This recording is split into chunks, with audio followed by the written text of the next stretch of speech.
at you straight out of Brooklyn. YouTube Live, Facebook Live, coming at you. Frankie Russo. I'm popping on. My Yankees, we had our 9-game winning streak snapped tonight. It happens. That's baseball, right? So with the grace of God, we'll start another one. So we got to keep going. It's a long season. We're still in August. There's like 50-something games left. Baseball season is a grind, man. I saw some encouraging news. Severino was warming up. I don't mean warming up to go into the game. I said that wrong. Severino was in the bullpen. He had his first bullpen session. I don't know how long. So that's big news for us because if we get Severino, even if it's in the bullpen, we don't know exactly what we're going to get as far as a starter or a relief pitcher. But if Severino's, they said he looked really good. So they're going to build him up, and we'll see. If it's the bullpen, it's fine. We get Betances back in the bullpen, it's fine. And I got Jonathan Loizaga looking really good. He was in, I think, AAA with the Rail Riders, Scranton Rail Riders, and he threw, I think, 4 innings, looked good. It was 98. He's throwing 98. Jonathan Loizaga. So we'll have Severino, Jonathan Loizaga, Dylan Betances to add to the pitching. Plus, who knows? Maybe this little Pedro we got in AAA, Scranton Rail Riders, Devi Garcia could contribute.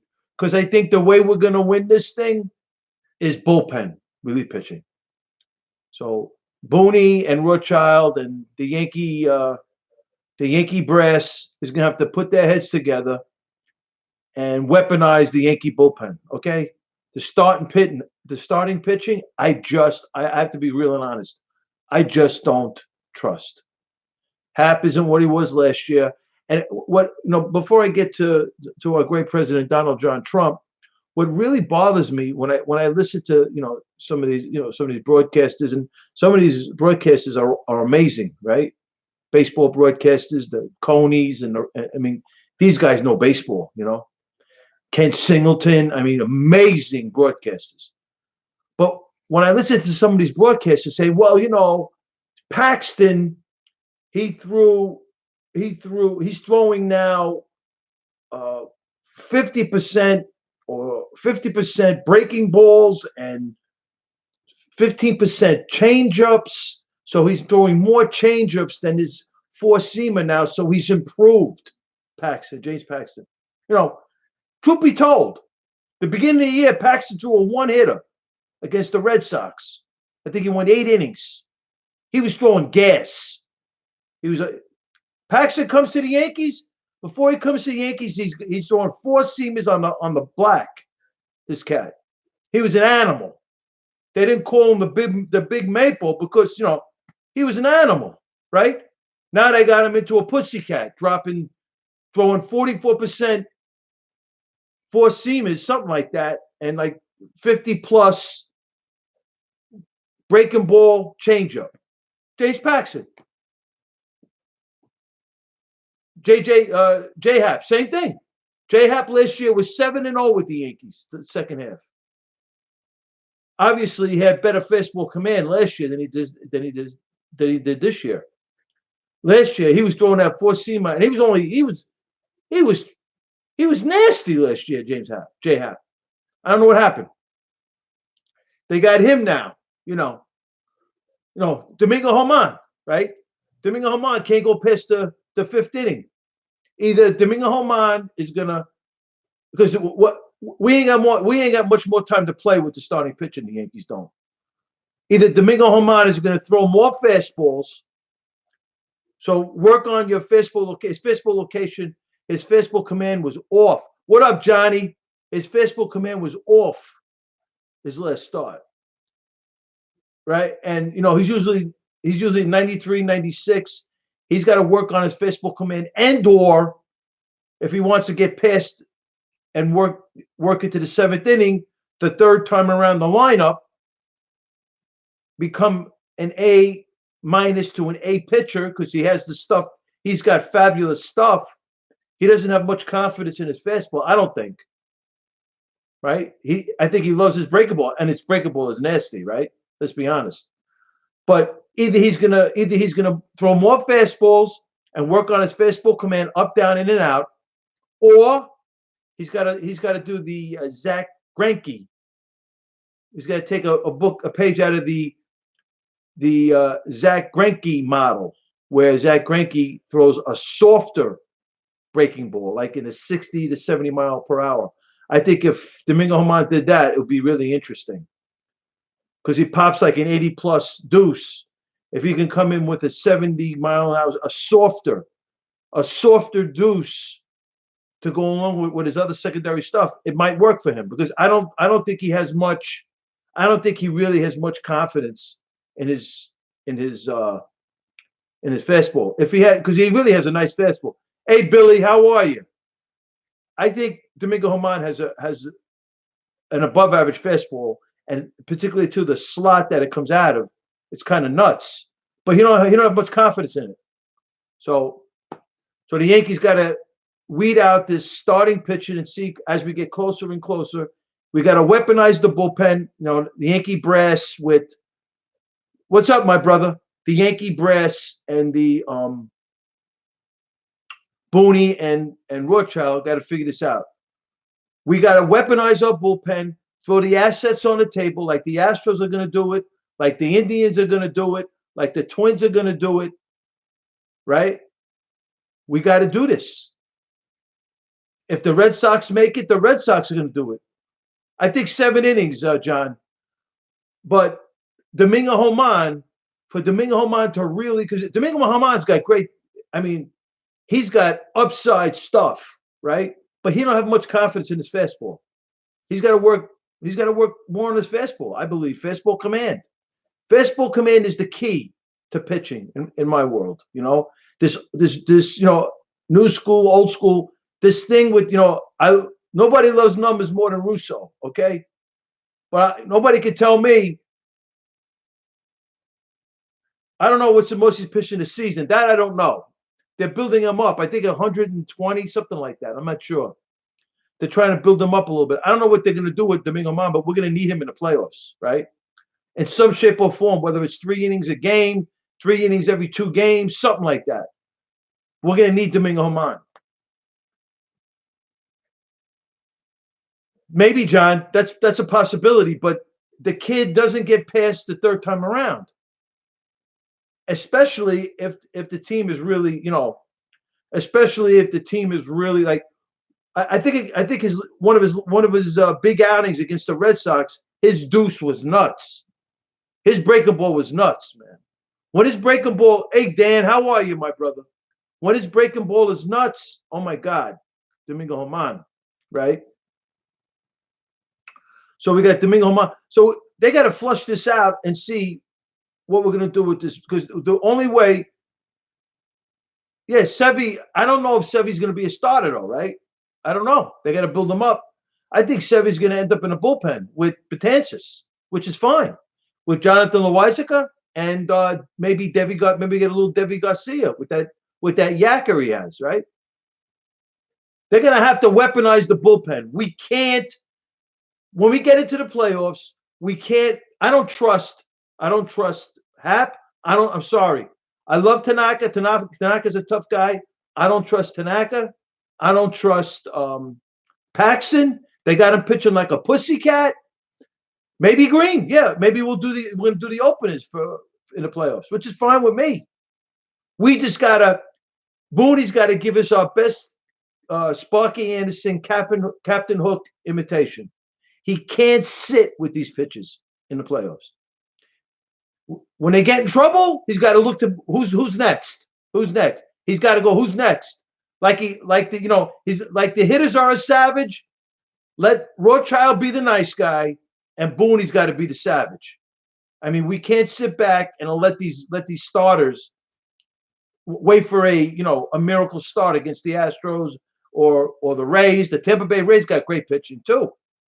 So we got to weaponize the bullpen for us to, because we could definitely weaponize the bullpen. The game is no longer you need two bulldogs like Schilling and Johnson and you can win the whole thing. That's not the game anymore. It could be the game, but the game now, what's now in play is bullpen. If you got bullpen and with the Yankee everyday players, it's crazy. There's no doubt about it. But it's going to take a lot of gumption, a lot of fortitude by our manager because he's going to have to take a lot of, he's going to take some risks. But that's part of managing, right? He's got to be Captain Hook. That's the only way. To sit with these starters in the playoffs is crazy. He's got to be ready. He's got to be ready to make moves. And the crazy thing about it is he gets Severino in the bullpen. He gets Betances in the bullpen to already a flush bullpen.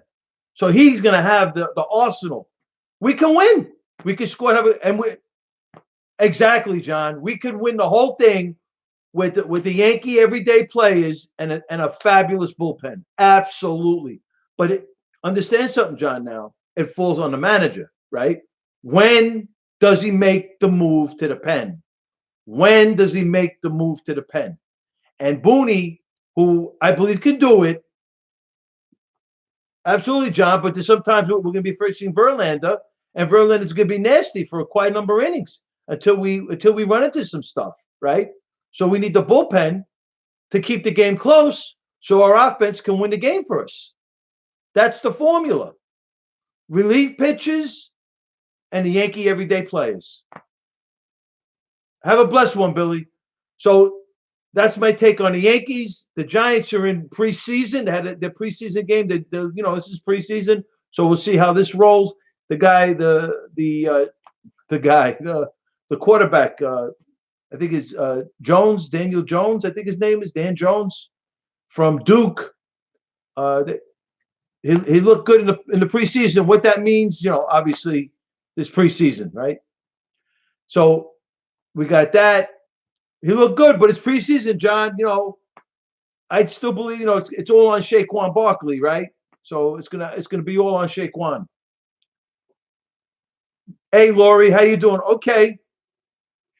So and then we got the Knicks in October. So we'll as it gets closer to September, we'll have a nice analysis on New York Giant football. And then as it gets closer to October, we'll talk about the Knicks because I believe the Knicks got a shot if Fizdale, the head coach, actually gets these new players the Knicks drafted and signed to play defense. I think we got a shot to make the playoffs. So that's my take. Yankees 9-game winning streak was snapped tonight. With the grace of God, tomorrow we'll start a new streak. So now we're going to talk about our great president, Donald John Trump.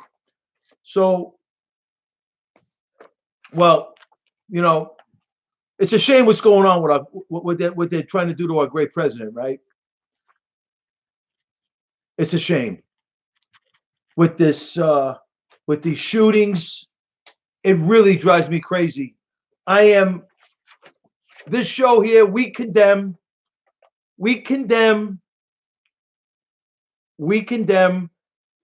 racial hatred, racial bias, any shape or form. Violent, non-violent, up and down, right?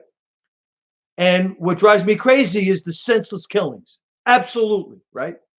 But truth be told, what also drives me crazy, what also I find unconscionable is the reporting.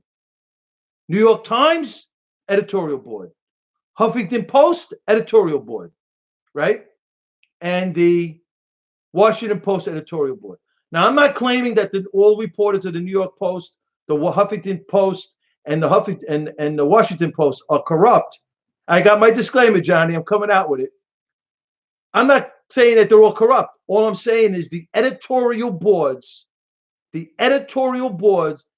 the New York Times, the Washington Post, and the Huffington Post are corrupt. So here's my disclaimer.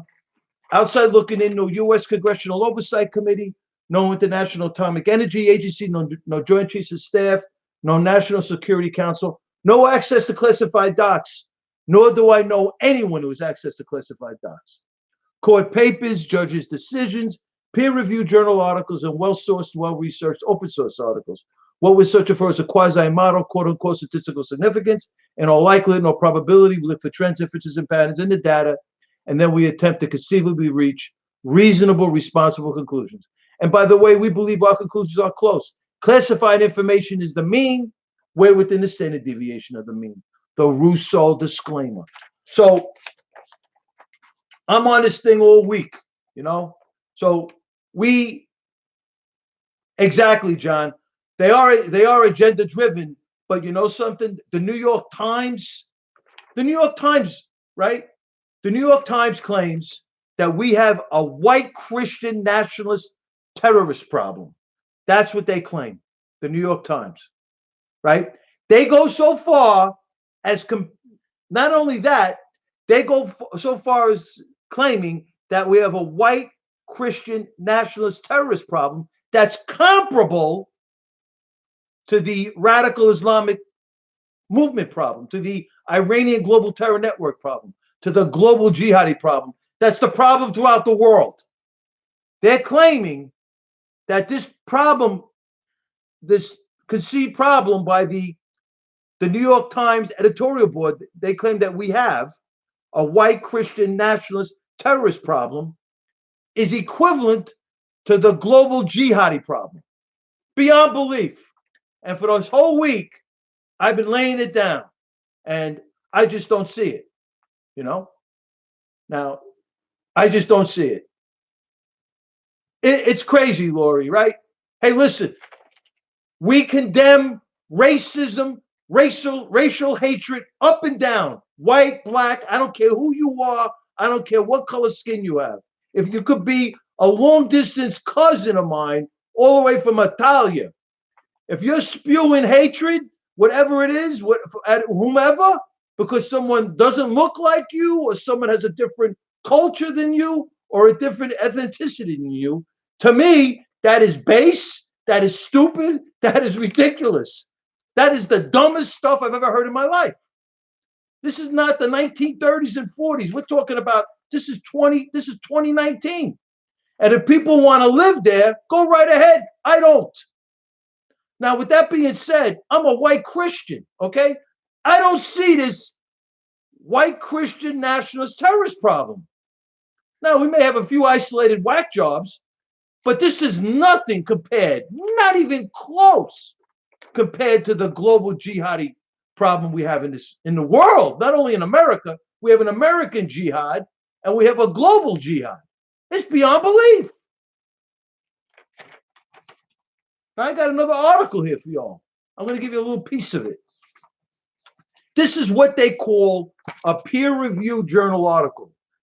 It's by Kelly Moore. This is American Jihad. Now I'm going to give you a little flavor, right? This lady, last night I got on late last night. What happened to my,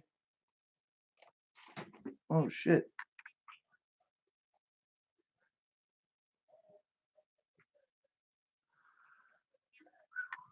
Well, my Facebook collapsed. So my Facebook went down. I forgot to button it up. So now I'm on YouTube Live now. Sorry. Hey, Lawrence. What's up, my brother? Are you from Gleason's, Lawrence? Are you the Lawrence from Gleason's? My Facebook Live collapsed on me. It collapsed.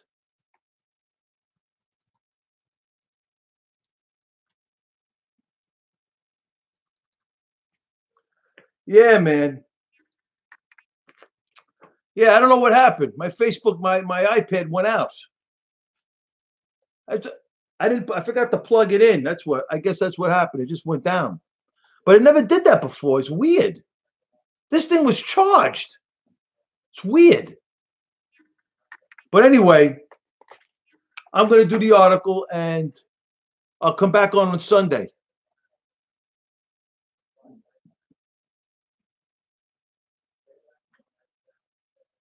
Lawrence, are you from Gleason's Gym? So yeah, my thing collapsed. Weird. It's crazy. It did it to me once before. I forgot to plug it in. But anyway, I was we were addressing this white Christian nationalist terrorist problem, right? According to the New York Times. Beyond belief. Comparing this to the global jihadi problem, both in America and the world. Beyond belief. I don't see it. I don't see the connection. I don't see it. Now we have a few loon jaws running around here, but I don't see it. I don't see it. So I was going to read on Facebook Live. So I'm doing YouTube. The Role of Federal Criminal Prosecutions in the War on Terrorism by Kelly Moore. This is a fabulous article. It's what they call a peer-reviewed journal article. This, in other words, this is vetted. This has a committee of her peers vet this article before they publish it. So it goes through a scrutiny that's beyond belief before it gets published. It's not like the open source where it's it's a little different, right?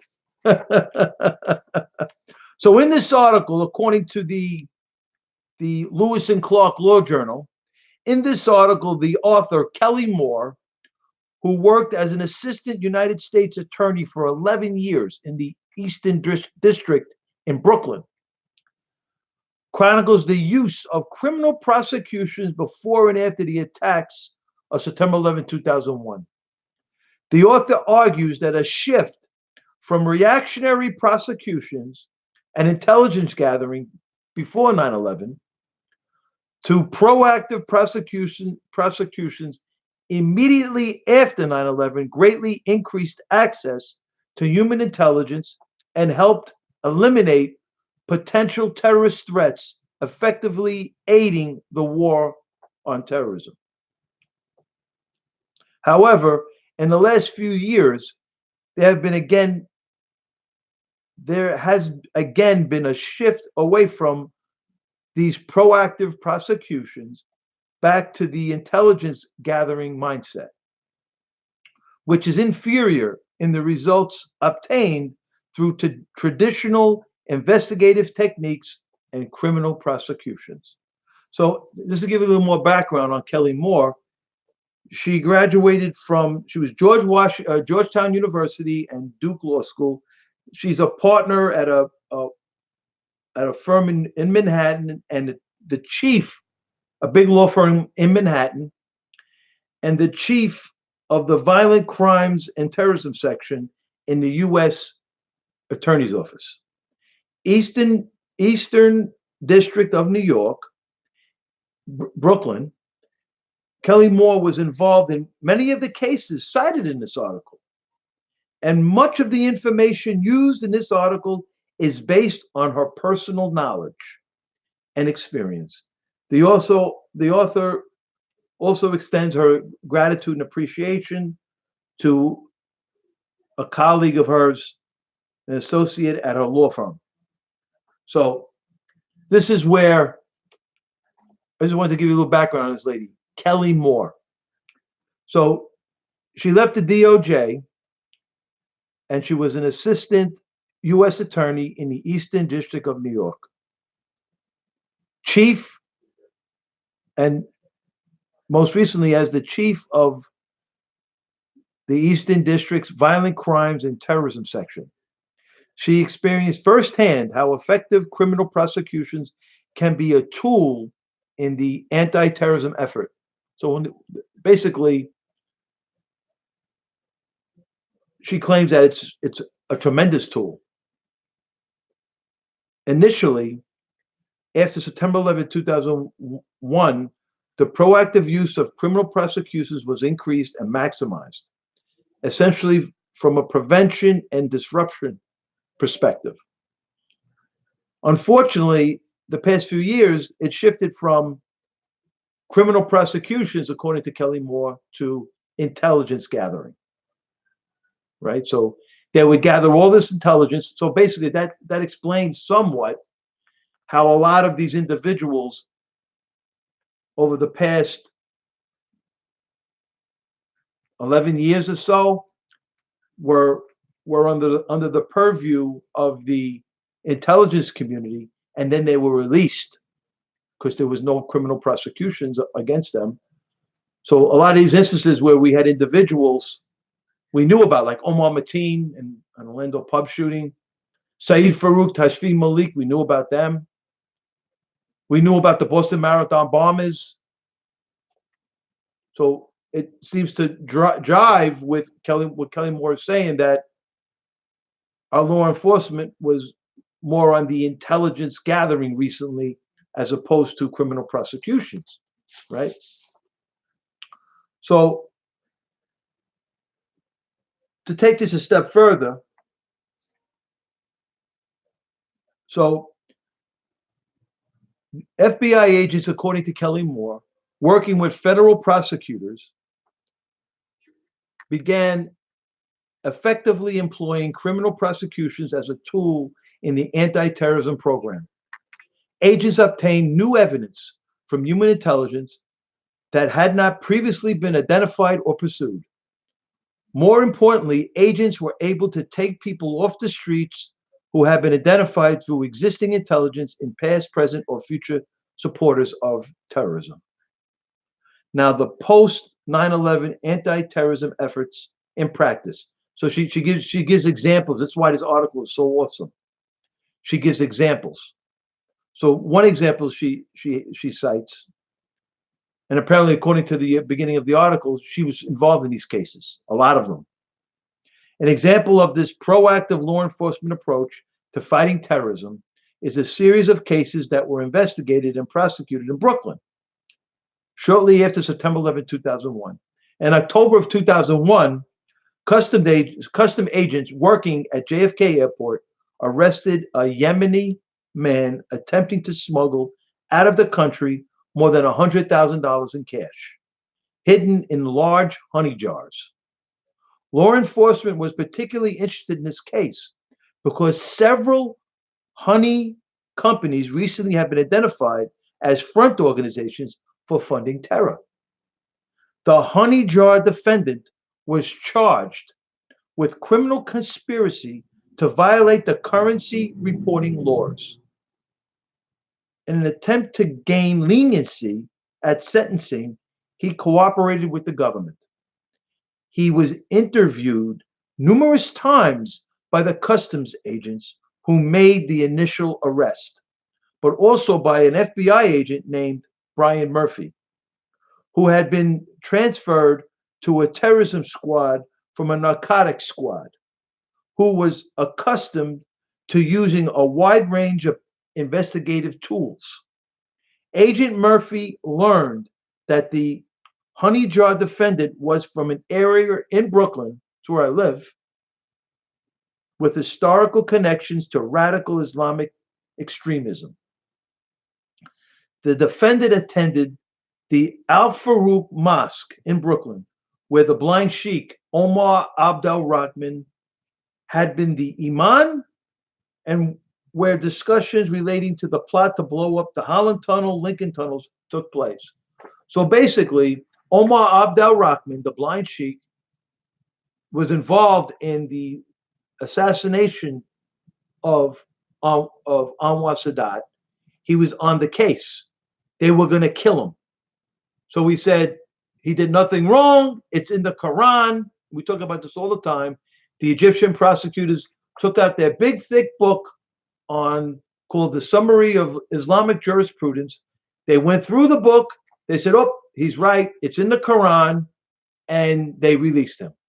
The next thing we know, he went in exile, and he was in Sudan with the Pan-Islamic Summit with Hassan Tarabi, Osama bin Laden, the Iranian Revolutionary Guard Corps, Hamas. It was a big Pan-Islamic Summit. The Sunni Shiite nexus connected the beginnings of the Iranian global terror network. He leaves Sudan, and marries an American Muslim convert and invokes his religious profession, his religious life, and he ends up in Brooklyn in this Al Farouk Mosque. The Imam ends up being the Imam of this. He becomes the facilitator of the 1993 World Trade Center bombing terror cell. He's the Imam of that terror cell. He also was involved. He had the Sudanese paramilitary with this Pan-Islamic Summit out in Sudan, bringing Sudanese nationals over here, casing like Sajid Jali, who spoke perfect English, ended up being the blind sheik's translator. And we had instances, according to Andrew McCarthy, blind sheik prosecutor, in his article, 1998 article in the Weekly Standard, and his testimony before the Senate Oversight Committees in 2016. I mean, this guy has a wealth of information, like Claire Lopez, like Filippini, two radical Islamist scientists. Andrew McCarthy, blind sheik prosecutor, has a wealth of information on this radical Islamic movement, both home and abroad. And he was adamant about the Sudanese mission, the Sudanese nationals, Sudanese diplomats aiding these Sudanese nationals that were looking and casing Jersey City, Brooklyn, New York, and Connecticut, where they can blow buildings up and kill Americans in the 1990s. In addition, the Sadij Ali, the translator for the blind sheik, he spoke perfect English. He was a Sudanese national. He was communicating with the Sudanese, the Pan-Islamic Summit, the Hassan Tarabi Muslim Brotherhood Operatives Pan-Islamic Summit in Sudan in the 90s, trying to find out where Mubarak was, what Mubarak's itinerary was. They just whacked Sadat. Mubarak was number 2 under Sadat. Now Mubarak took over, and they were trying to find where he was in what jurisdiction so they could whack him too. Hassan Tarabi from Sudan and these other Sudanese nationals working with Abu Alima, the Hamburg terror cell. The Egyptian got thrown out because of terrorist activities out of Egypt, and he ended up in Hamburg, Germany, the Al-Quds Mosque with Atta and Khalid Sheikh Mohammed and Al-Hamzi, Al-Madar, that whole 9/11 hijack terror cell. He came from there, and he established residency over here, and the blind sheik recruited him. Ramzi Youssef, Khalid Sheikh Mohammed was his uncle, serving 2 lifetime prison sentences for terrorism. So just to give you an idea on how sinister the father of Homeland Terrorism, the blind sheik, was, because he just passed away recently. He died in jail. So to continue with this Kelly Moore article, Lewis and Clark Law Review, the honey jar defendant himself was merely engaged in an illegal money transmitting business, sending money from families in Brooklyn to their relatives in Yemen. Yemen is right below Saudi Arabia. It's right off the Gulf of Aden. And the Gulf of Aden was where they hit the USS Cole, which we talked about in my last show. Although that defendant was not involved in financing terrorism, he became a valuable source of intelligence in that community. Essentially, with respect to other illegal businesses that have been operating out of storefronts in Brooklyn for years without detection or interference by law enforcement. Because of these illegal money transmitting businesses, they're unregulated, according to Kelly Moore, and allow anonymous money transfers that are a popular way for terrorist organizations to obtain funds.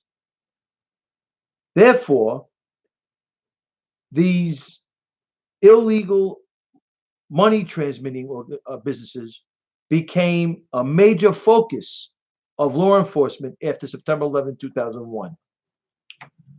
Information provided by the honey jar defendant led to an intensive 6-month investigation of a Brooklyn illegal money transmitting ring. This is interesting. This shows you that these articles and this information shows you the depth, the orchestration, the planning of this global jihadi movement. So this ring, this Brooklyn illegal money transmitting ring, was led by a man named Al-Rawani. The investigating agents used Title III wiretaps, physical surveillance, grand jury subpoenas, undercover operations, 5 search warrants to indict approximately 20 individuals for unlicensed money remitting. Most of the defendants in the Al-Rawani case pled guilty, but none of them chose to cooperate with law enforcement in future investigations. Nonetheless, the publicity generated by disrupting the massive Al-Rawani illegal money transmitting ring in Brooklyn prompted a walk-in informant to contact the FBI. The informant contacted Agent Murphy directly and offered information about the various illegal money transmitting businesses in Brooklyn, terrorist financing, and more. Specifically, Agent Murphy's new agent claimed to have information about a Yemeni sheikh named Sheikh Mohammed Al-Mawad, who was involved in supporting mujahideen fighters all over the world. He was a big terror financier, and he sponsored, because in order for a fighter, a militiaman, to get into these training camps, they have to be sponsored. Al-Mawad was sponsoring them throughout the world. Yeah. And we have a white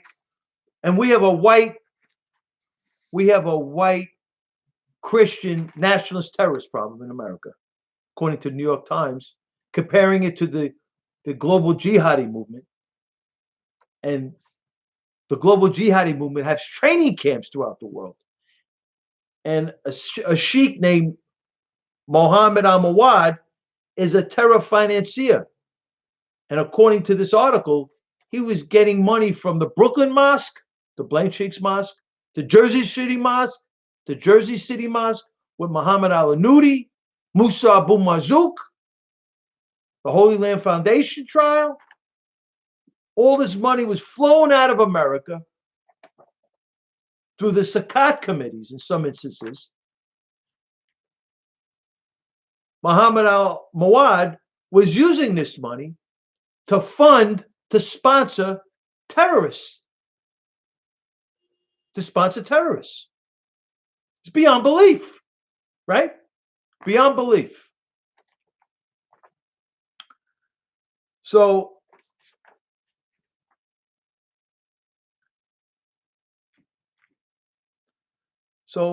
Agent Murphy, this is Kelly Moore article, I'm still reading. Agent Murphy sent the informant. Now, according to Kelly Moore, an informant came out of the publicity from this Al-Rawani illegal money transmitting ring in Brooklyn. So this informant was sent to Yemen on 3 separate occasions to gather information from Sheikh Al-Mawad. On the first trip, Murphy instructed the informant to ask the sheik about people who provided weapons to the Mujahideen fighters. The informant returned from Yemen with several names. On the second trip, Murphy instructed the informant to gather information about people in Brooklyn who were involved in funding terrorist organizations. Murphy also instructed the informant to gather information about people in Brooklyn. I'm going to say it again. People in Brooklyn who were involved in funding terrorist organizations. I said it again, and it's good that I said it again. So just to let you understand, oh, my iPad's going back on, so I'm going to go back on Facebook too. So Murphy, so here it is again. The informant, Murphy instructing the informant to gather information about people in Brooklyn who were involved in funding terrorist organizations. It's weird. Okay, so it's up to, I'll wait for a little more. It's up to 16%. I'll wait for the battery to come a little more. Murphy also instructed him to start to lay the groundwork for a future undercover operation by introducing the idea of a rich, so this is like a sting operation. So the FBI was sending this informant from the Rouhani ring, the illegal money transmitting ring in Brooklyn. An informant came out of it.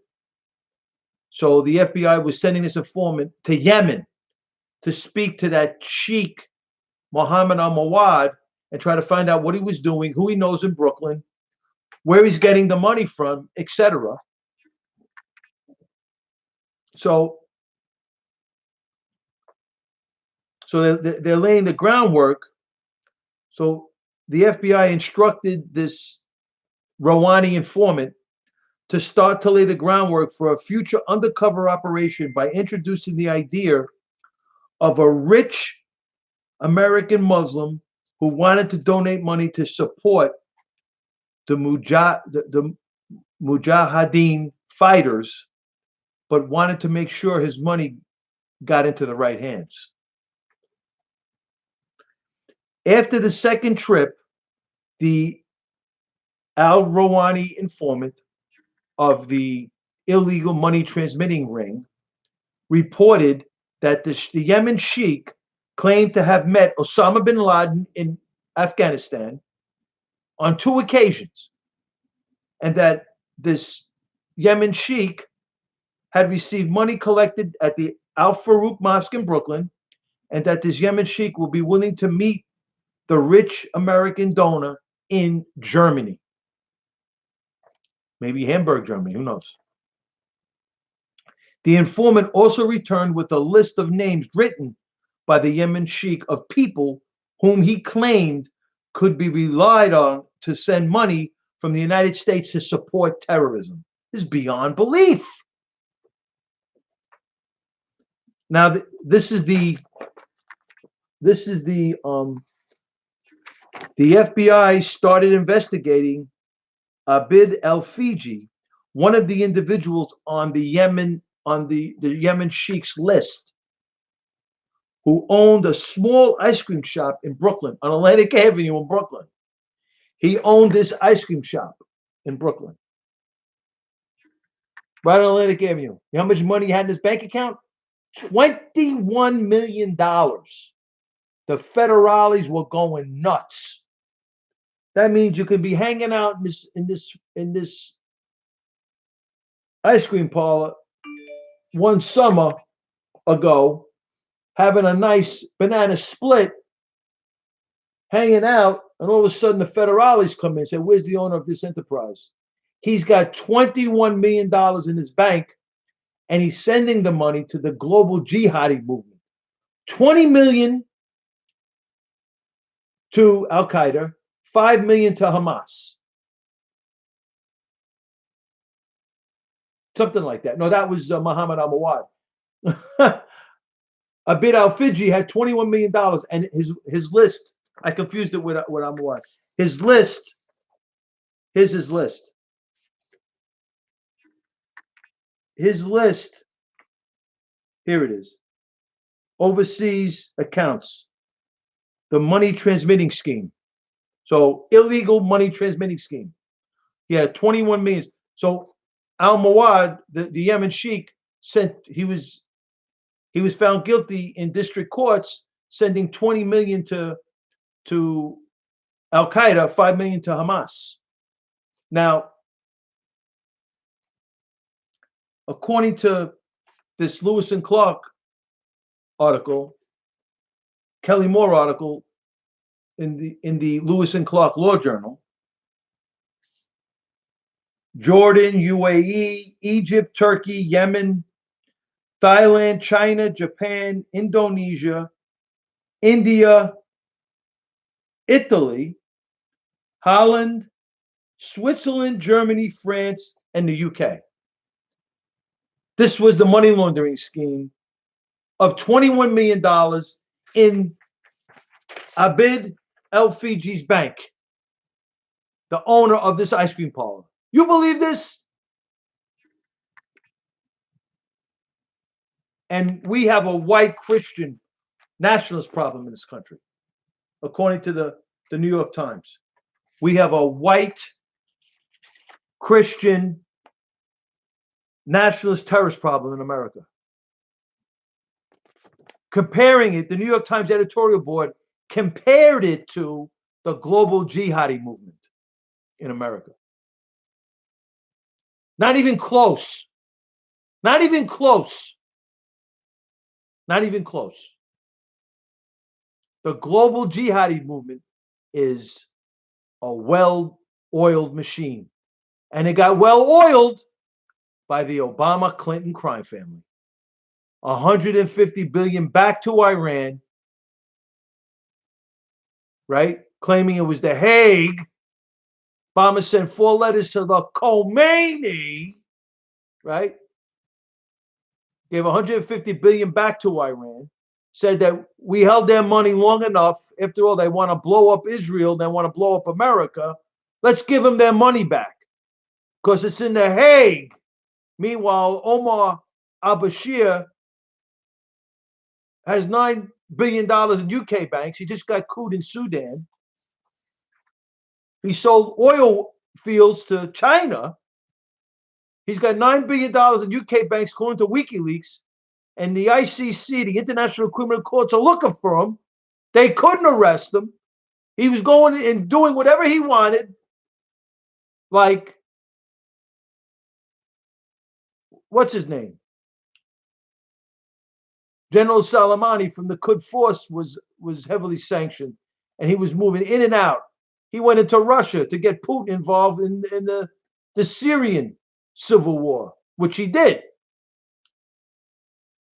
What I'm trying to say is the ICC wanted him, The Hague. This is America. We don't answer to the UN. We don't answer to The Hague. We do what we got to do to defend our nation. Obviously, we're going to do the right thing with human rights. We're going to do the right thing with people. But we're going to defend this country. And we're not going to allow nations that want to blow us up. We're not going to arm them. We're not going to empower them so they can blow us up and blow Israel up, our ally. We're just not going to do that. But the Obama-Clinton crime family did that. Not only did they do that, they gave $1.7 billion in cash. They money laundered it from cash to euro notes and got it to the Iranian Revolutionary Guard Corps, who recently was sanctioned by our great president, Donald John Trump. Yes, he was. He sanctioned the Iranian Revolutionary Guard Corps. First time in U.S. history, the U.S. Treasury Department sanctioned a government entity. So the New York Times, once again, claiming we have a white Christian nationalist terrorist problem. It makes no sense.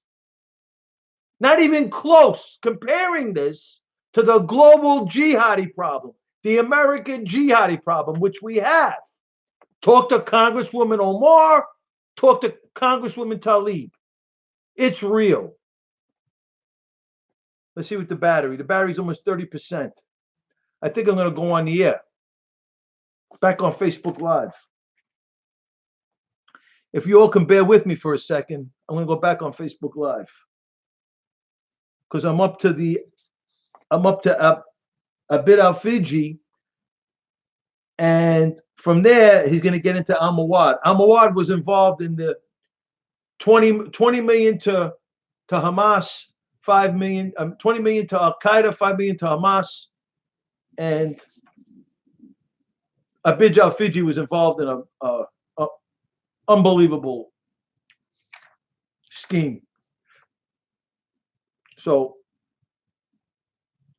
this, I'm showing you all how deep, how calculated, how the planning that's involved in this global jihadi movement.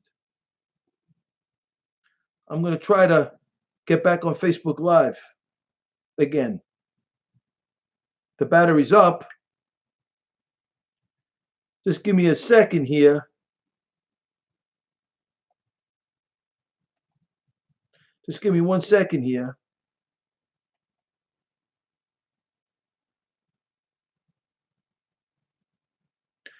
I'm going to try to get back on the air with. Just give me 1 second. I want to get back on Facebook Live.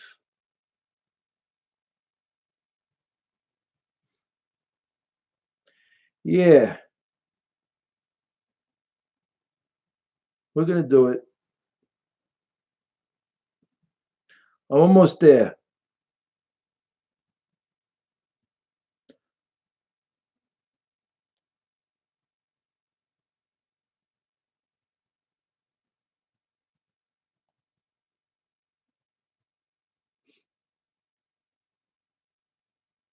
So I got the Yankees. I did my Yankees update. We did that. Now we're doing the Trump update, Trump 2020 update. Our great President Donald John Trump. They're trying to put this white Christian nationalist hoax, this white Christian nationalist terrorist problem, which is a hoax according to the New York Times, trying to put this at the feet of our great President Donald John Trump, and it's really, really dishonest. It's really dishonest. If you watch my shows this whole week, it's crazy. So we're going back on Facebook Live now. I'm excited about this. Going back on Facebook Live. We're going back on Facebook Live, and we're going to continue. Here we are back. I'm sorry, my iPad crashed. I'm back. So we're back on Facebook Live. I got my YouTube going. The room is like, what up, Alan Burns? Some people. Absolutely, Michael. You got it, Michael. So what's going on over here on YouTube? We're getting a little crowded in the chat room, you know? So Lawrence, somebody started speaking Mandarin. I mean, I wish I could speak Mandarin and write it. It's an amazing language. I don't know what happened, Johnny. The thing just crashed on me. But we're back. The battery charged up. I was on YouTube Live while, you know. So, yeah, I just cut it. The whole thing just crashed on me. So I got it up. The battery is charged up now. It's charging. Hopefully it doesn't crash again. It's weird because the thing was charged, Johnny. It's weird. So anyway, I got a nice room here. People are speaking Mandarin, which is cool. I just don't understand it. maybe, John. So what I was talking about, we're talking about this American jihad, right? Just to give you a little summation, this Kelly Moore article I was sharing with the let's see, wait, if I got the beginnings of it. Here it is. Is this it? Yeah, here it is. The beginnings of this article. I was sharing it. I was sharing with it. I was sharing it with. That's better language. With the here's the article. It's the role of federal. Never happened. Well, Twitter. I had a nice Twitter. I had a nice scope show. Twitter took my account. They didn't tell me why. It's crazy. But anyway, the role of federal criminal prosecutions in the war on terrorism. So this is the article I was reading. Okay? Because in response to, according to the New York Times, claiming we have a white Christian nationalist terrorist problem, right? Which I think is a farce, comparing it to the global jihadi problem, which is so well thought out, so contrived, orchestrated, beyond belief, right? Now, before my thing,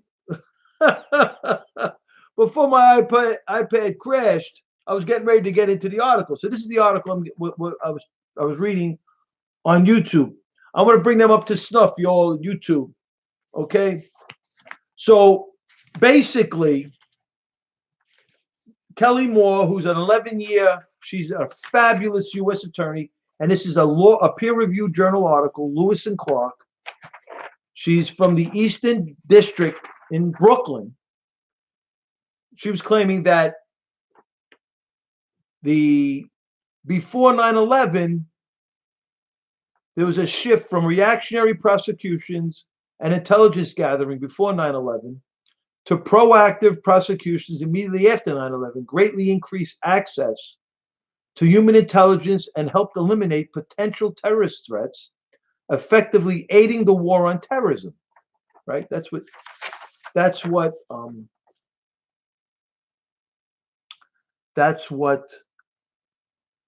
she was claiming in a nutshell, right?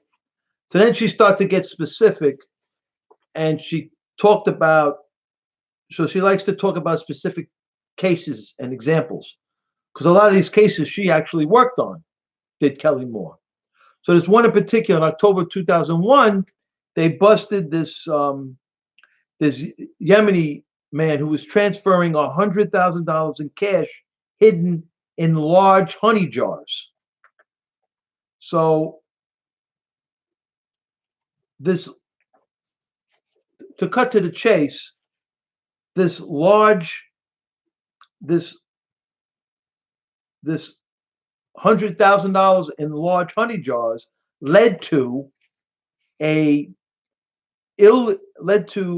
because what was going on basically at the time was illegal money transfers, businesses, illegal money transmitting businesses were going on at the time. So the federales were on it. They busted this Yemeni national, sending $100,000 in large honey jars, and they found a lot of this money went to fund terror. So it led to, the information provided by the honey jar defendant led to an intensive 6-month investigation of an illegal money transmitting Brooklyn ring. And the individual that led this Brooklyn ring was Al Rawani. So they call it the Al Rawani illegal money transmitting ring in Brooklyn. So they used the investigating agents, the FBI used Title III wiretaps, physical surveillance, grand jury subpoenas, undercover operations, 5 search warrants, etc., to indict approximately 20 individuals for unlicensed money remitting. Well, nothing came out of this because usually, according to the Kelly Moore article, much of the defendants in the Al Rawani case pled guilty, but they didn't become informants. Except one. Absolutely, John. Unbelievable, right? In Brooklyn, right here in Brooklyn. One according to Kelly Moore, the publicity from the case, from the Al Rawani illegal money transmitting case, produced an informant. And this informant met with the FBI agent, and the FBI agent directed the informant to go to Yemen.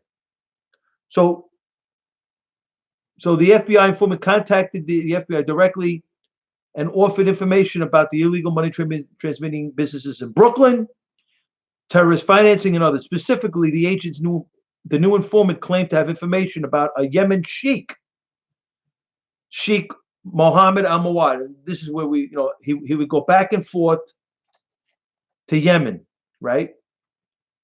So the FBI sent the informant to Yemen on 3 separate occasions. The first trip, the informant asked the sheikh about people who provided weapons to the Mujahideen fighters. The informant returned from Yemen with several names. The second trip, the informant went to Yemen and gathered information about people in Brooklyn who were involved in funding terrorist organizations. Hey, Jonathan, how you doing, my brother? So the FBI agent instructed him to lay out the groundwork for a future undercover operation by introducing the idea of so it's like a sting operation, a rich American Muslim who wanted to donate money to support the Mujahideen fighters, but wanted to make sure his money got into the right hands. After the second trip, the informant reported that this Yemen sheikh claimed to have met Osama bin Laden in Afghanistan. And we have a white Christian nationalist terrorist problem, according to the New York Times editorial board. You hear this stuff? On 2 occasions. Then the Yemen sheikh had received money collected at the Al Farouk Mosque in Brooklyn. In addition, the Yemen sheikh were willing to meet with the rich American donor in Germany, the sting operation. The informant also returned with a list of names written by Al Mawad, the Yemen sheikh, of people whom he claimed could be relied on to send money from the United States to support terrorism. And one of those individuals, the FBI started investigating. Now, this is where we stopped, was Abid Al-Fiji, one of the individuals on the list that the Al Rawani, the illegal money transmitting informant, got from this Yemen sheikh. His name was Abid Al-Fiji. He owned a small ice cream shop in Brooklyn. And this is where crazy Johnny, right? Crazy John. What's up, Jonathan? So here is the ice cream parlor in Atlantic Avenue. This Abid Al-Fiji owned this ice cream parlor on Atlantic Avenue, right? And had $21 million in his bank. The federales went nuts, right? So you're hanging out like in August, having a nice banana split, and in comes the federales, right? You're looking at this ice cream parlor, and the owner of this ice cream parlor has $21 million in the bank account. I'm telling you. Look at it. It's crazy. It's crazy, Jonathan. It's crazy, John, right? Look at that. And he sent it to, right? He sent it to the UAE, Jordan, Egypt, Turkey, Yemen, Thailand, China, Japan, India, Italy, Holland, Indonesia, Switzerland, Germany, France, and the UK. Was that a Carvel? You believe it? That's a good one, John. 21 million, John. 21 million. Right? So the subpoenas, let me make sure I got the right page. The subpoenas to the store's banks quickly revealed that between 96 and 2003, the bank accounts of that tiny ice cream parlor had been used to funnel over $20 million overseas. And we have a white Christian nationalist terror problem, right? We have a white Christian national terror problem, according to the New York Times editorial board, comparing it amidst the Italian mob. Go on, Jonathan. So, based on this development, the FBI sent this informant, this Al Rawani informant of the illegal money transmitting business ring, Brooklyn ring, wearing a body wire to meet with this Abid Al-Fiji, the owner of the ice cream parlor, and talk to him about sending money to Mohammed Al-Mawad in Yemen. This was the sting that the FBI was putting on. In a taped conversation, Al-Fiji said that he already told Al-Mawad that he could not send any more money because the Yemenis were being watched too closely. This conversation took place after the Al-Rawani arrest, that Brooklyn ring of illegal money transmissions that was busted by the federales, about 20 individuals. So the comment about the Yemenis being watched closely in the context of money transmittals appears to be a reference to those arrests. However, during the same conversation, Al-Fiji suggested an alternative method of sending money abroad with individuals who travel with diplomatic passports. And that's like Sheikh Sattar. Now, this is where this thing gets crazy, right? So I'm going to leave it right there. And Sunday night, we're going to talk about the diplomatic passports, because this thing gets really interesting. And speaking about diplomatic passports, this is the tie-in, right? So diplomatic passports. Who had a diplomatic passport, right? In the 1993 World Trade Center bombing, Shajid Ali, the blind sheep's point person from Sudan, the Sudanese national, he spoke perfect English, and he was the blind sheik's.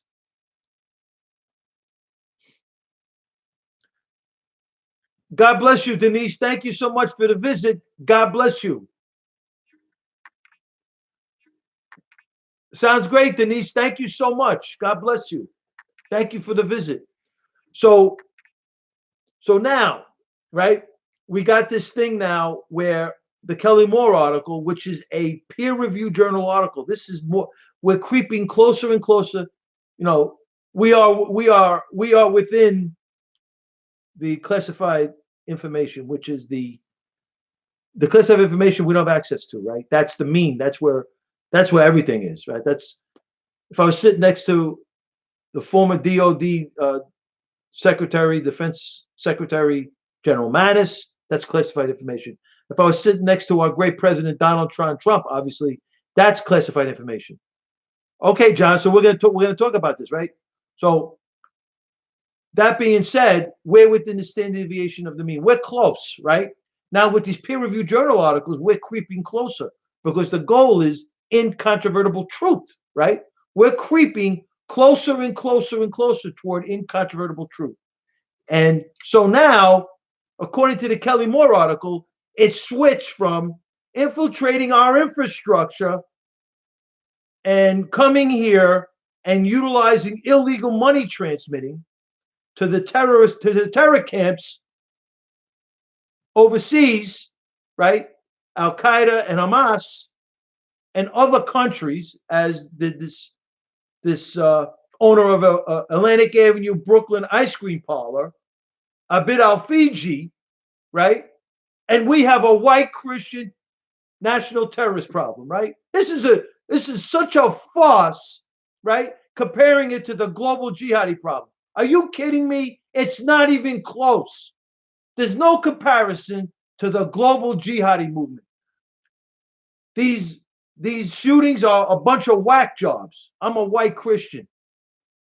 I find it not only the senseless killings offensive, unconscionable, but I also find the reporting by the likes of the editorial board of the New York Times claiming that we have a white Christian nationalist problem, and then trying to lay this like CNBC and all those rats in the CNN trying to lay this at the feet of our great president, Donald John Trump, is an absolute travesty. It's a joke. Now, what do we got here? We going from, because according to the Al Rawani informant of the Kelly Moore, in the Kelly Moore article that we're reading, according to the informant of of this big Brooklyn illegal money transmitting ring, he became an informant of the Al Rawani Brooklyn ring, and he was sent to Yemen 3 instances, and then from there they sent him to the owner of this ice cream parlor with $21 million in his bank. Money transmitting scheme to Jordan, UAE, Turkey, Yemen, Thailand, China, Japan, Indonesia, India, Italia, Holland, Switzerland, Germany, France, and UK. This is the Kelly Moore article. According to this article, Abid El-Fiji, however, so the FBI sent this informant, this Al Rawani informant, to this owner of this ice cream parlor, and he said that he had already told the Yemen Sheikh Mohammed Al-Mawad that he could not send any more money because the Yemenis were being watched too closely, referring to the Al Rawani Brooklyn ring of illegal money transmitting 20 individuals, their arrests. And the comment about Yemenis being watched closely in the context of money transmittals appears to be a reference to those arrests. However, during the same conversation between the Al Rawani informant and the owner of the ice cream parlor with the $21 million in the bank, sending it out to over a dozen countries where the radicalism is trained, these training camps, Abid Al-Fiji, the owner of the ice cream parlor, suggested an alternative method of sending money abroad with individuals who travel with diplomatic passports. Sheikh Satur. We're going to talk about this Sunday night. Diplomatic passports. Mohammed Morsi. He was educated. He was the prime minister of Egypt, Muslim Brotherhood operative. So this whole idea, there's no comparison for this whole week. I've been drilling down on this the whole week. There is no comparison compared to the global jihadi movement and a few of these whack shootings, horrific whack shootings, killing innocent people. There's no comparison to the global jihadi movement. This is a planned, orchestrated, thought out network, both in America, Amir Omar Ahmad, Nihad Awad, in the 1990s, the founder of CARE. The new face of CARE, the DNC, the Democratic National Committee, is run by the Council of Islamic, the Council of American Islamic Relations. And who are the faces? Congresswoman Omar, Congresswoman Tlaib. Different ball game now. This is a different ball game. Keith Ellison, vice chair of the DNC. Tom Perez, chairman. He's the chairman of the DNC. Former head of the Civil Rights Division of Obama's DOJ. Stealth jihad radical Islamist. So the CARE, the Council of American Islamic Relations, has hijacked the DNC. And that's what's going on. Right now, the radical Islamists are in the bushes, right? They've made political inroads. They're swearing in under the Quran, right? So this is where we are now. To show you more infiltration, we got diplomatic passports. Diplomatic passports. Mohammed Morsi, educated in America, right? He ended up being the prime minister of Egypt. Became president of the Freedom and Justice Party. His narrative, he's what you call, I have a lot of Egyptian brothers, and I talk to them a lot. And they tell me, Mohammed Morsi, they think he's born in America. I said, he sounds like your version of Barack Hussein Obama. They said, you're right. They don't know who this guy, they think he's American. We don't think Obama was born here. I don't believe Hawaii. I'll tell you, I don't know where, but I don't believe Hawaii, the Hawaii narrative, Obama, right? So we got Mohammed Morsi. He's educated in California, USC, and his background. I mean, I tried to confirm it, and I couldn't. I tried to drill down on it. I couldn't confirm it. He was educated at SC. This guy apparently is conceivably a nuclear physicist, Mohammed Morsi, according to his Wikipedia. And then I clicked on, because there's footnotes in the Wikipedia. I clicked on the footnotes. For example, he claimed to have he had written this scientific journal. He did all this research. I clicked on it. It didn't go to the journal, right? Also, in his bio, claims that he worked on the space shuttle. He was in NASA. Mohammed Morsi, intelligence trained diplomat in America, became prime minister of Egypt, like Mohammed Javad Zarif, the Iranian diplomat to the UN in the early 2000s, was the executive director of the Alevi Foundation, was never implicated in the 650 Fifth Avenue money laundering scheme for terror all the way to the Islamic Republic of Iran. That building was originally owned by the Shah of Iran, but after the 1979 revolution, he was sent in exile. The mullahs took it over. I'm telling you, John, he did. Probably the mullahs took it over, right? And as a corporation, Bank Melli of Iran, U.S. Treasury designated entities, Alevi Foundation never got implicated. The executive director, there was numerous executive directors of the Alevi Foundation. One of them was Mohammed Javad Zarif. He's now the foreign minister. He's the minister of foreign affairs of Iran. He was the head negotiator with Kerry on that fake Iranian nuke deal. President Trump just sanctioned him. President Trump is the best. President Trump just sanctioned Mohammed Zarif. Mohammed Zarif was educated in America. I think he got his law degree, his PhD. John, that's funny. You never know but for the grace of God, let's get our great president reelected. More important, I appreciate the kind words, John, very positive. But let's get our great president reelected. More important than anything. We got to get Donald John Trump reelected. I would love to have him 8 years, 12 years, 20 years, forever. I mean, he's a great president, right?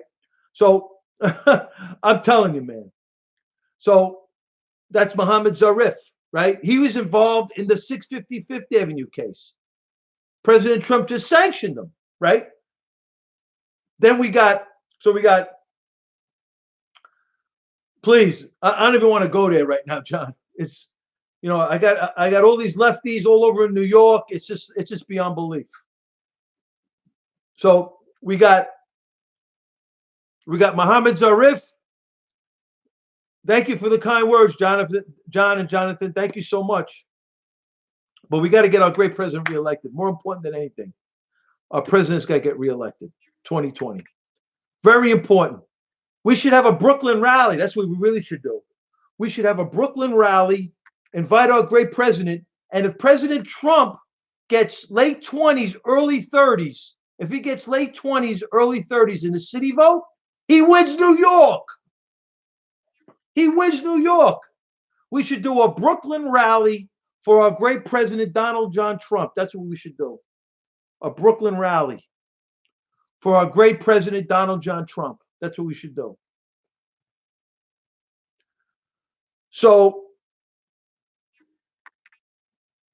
we got Muhammad Morsi.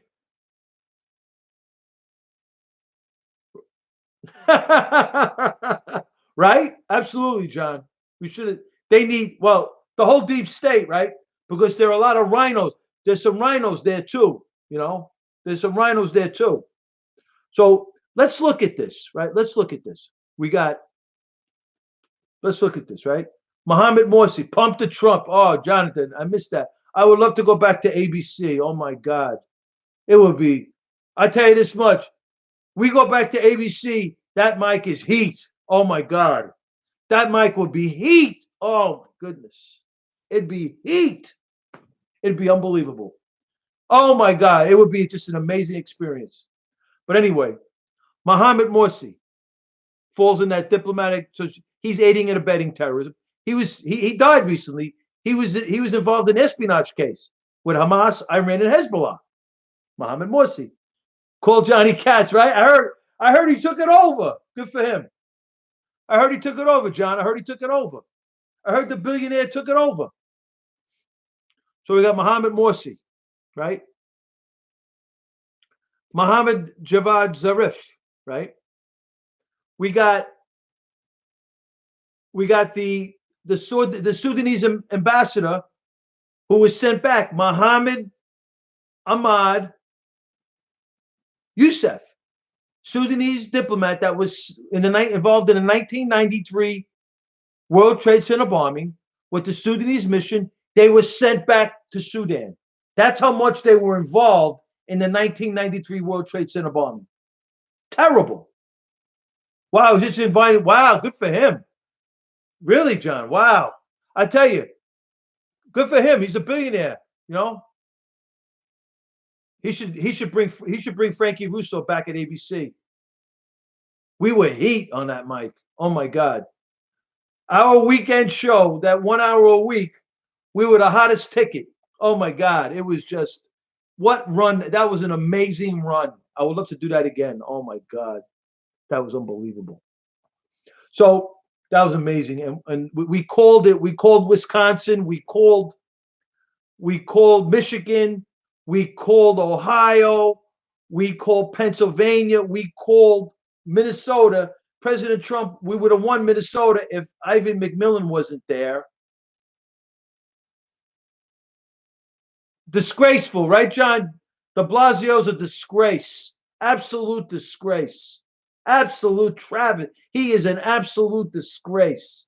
Disgrazia, as my Italian grandmother would say. Disgrazia, she would say. Oh my God. So check it out, right? So, and we also called Colorado. Colorado, President Trump would have won too, but the corruption, the fraud in Colorado was beyond belief. He should have won Minnesota. Minnesota, oh my God, he would have won Minnesota. If Ivan McMillan was not on that ticket, he wins Minnesota. That would have been unbelievable. But for the grace of God, Johnny, you're right. Thank you. Thank you for that credit. I appreciate that, and I accept that. We were the first supporter of Donald Trump on New York radio. Absolutely. Unbelievable. The heat I was getting up at, oh my God. And I broadcasted at night, late at night, once a week. It was a weekend show. Oh my God. Well, things were a little crazy. I would love to go back there. It's the past is the past. It is what it was. What it was. It is what it is. I was under the heat because we were. Thank you, John. They're making me feel really awesome. Thank you so much. Thank you for these kind words. A lot of work went into that show.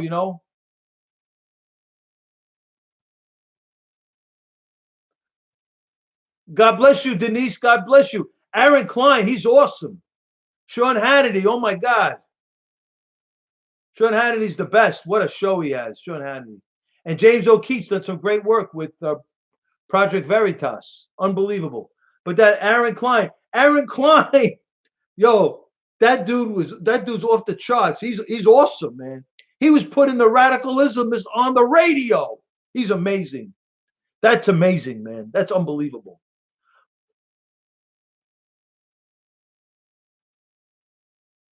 Thank you, Johnny. Thank you. I appreciate that. And we were very accurate with our predictions. Oh my God, that was an amazing run, man. It was amazing, amazing. President Trump, that election, and it was the hand of God, man. And we got to get him reelected because did you see the socialists, the Democratic Socialists convention? God bless you, Johnny. We did at ABC. I'd love to call it again. We're calling a Trump 2020 landslide. Yeah, that's what we're calling a Trump 2020 landslide. Did you see what uh, that Democratic Socialist Conference? Oh my goodness, that was the worst. Oh my goodness, I never seen. You couldn't even clap. You can't clap. I watched that thing for like 20 minutes. I could not believe that people actually think like that. I just can't believe it. I find that like beyond belief that people actually think like that. That Democratic Socialist Convention. Oh my goodness. Could you imagine what I think? I think Bernie Sanders is going to get the nomination for the Democratic side. And President Trump is going to have him for breakfast, lunch, and dinner. It's going to be unbelievable what Trump's going to do to these candidates. People don't understand about President Trump. First of all, right? When he ran in 16, he was an outsider, like an outsider, right? He didn't know. I mean, obviously, he ran a tremendous business. He was a billionaire, but he didn't know what he was. He had these ideas and he had this drive. I mean, he's a warrior, right? And this drive to get things done. And he felt he did this, he did this, he did the skating rink in New York City. Dominic Carter, man, I met him. He's great, Dominic Carter. He's really cool. I met him, John. He's really cool. Dominic Carter is really cool. So this is what I was saying, right? So President Trump didn't have, he's an outsider, right? He gets in with the grace of God. The hand of God is on our great President Donald John Trump. At 1 o'clock in the morning, he's campaigning in Michigan on election eve. Who does stuff like that? Donald John Trump, right? So now he wins for the grace of God. Kills Hillary Clinton, right? Hillary Clinton, they tried to steal the election. They tried to frame him. They started investigations. They hoaxed up a Russian fix, a Russian frame job. They lose over there. Now, right? President Trump is 3 years in office. He knows everything. He's like a freaking, his mind is absorbing everything for his 3 years in office. These candidates don't have any idea the enormity of the office of the presidency of the United States. Absolutely, John. President Trump does, right? 3 years on the job training. That's what this is to be president of the United States. It's on the job training. It's an enormous responsibility. It's an enormous business. Enormous. People's business. The government, the United States government, is enormous, according to President Trump. He's never seen, and this was his first 100 days. They interviewed him. He said the enormity of the United States government is beyond belief, he said. But obviously now he's 3 years in. He knows so much, right? He's got an infrastructure now in his campaign he didn't have in 16. His social media, which was bigly in 16, today it's on steroids, right? I mean, I don't know everything that he's doing with it, but he's got stuff going on with social media. It's off the hook. I think President Trump is gonna win by a landslide. I think it's gonna be Reagan-esque like. It's gonna be Reagan-esque like. It's gonna be one big Trump wave. Bigger than 16. Unbelievable. Unbelievable. These candidates, these Democratic candidates are so amateurish. It's beyond belief. Starting with Joe Biden, Kamala Harris, Cory Booker. These people are a joke. They have no solutions. Elizabeth Warren. Seriously? They just hate Trump. The whole campaign is a hate Trump campaign. They're horrible. They are horrible. And they feed and they attack people, and they use this identity politics beyond belief. And the politicization of these shootings the weekend before, this whole week, is an absolute disgrace, an absolute atrocity. Now, we condemn all forms of racism, racial hatred, racial bias. We condemn that full throttle. And we find the senseless killings unconscionable. With that being said, we also find the reporting with the likes of the New York Times editorial board calling that we have a white Christian nationalist problem, comparing it to the global jihadi network problem, is unconscionable as well. It is beyond belief.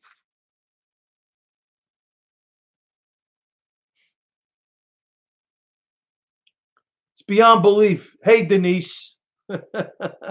Denise is a funny lady. So that's where we are. I would love to, Jonathan, Denise. I would love to get back on at ABC, man. It would be a hoot. Oh my God! I'll tell you this much.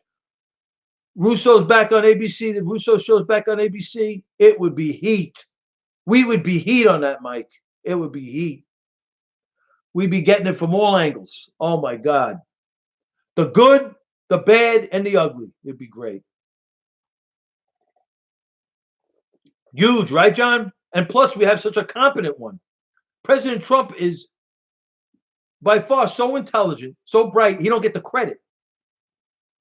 The way mainstream media portrays him, he's a bright man. I mean, he's brilliant. President Trump. He beat everybody. I don't know, John. All I know is I would love to go back there. OR, right? That's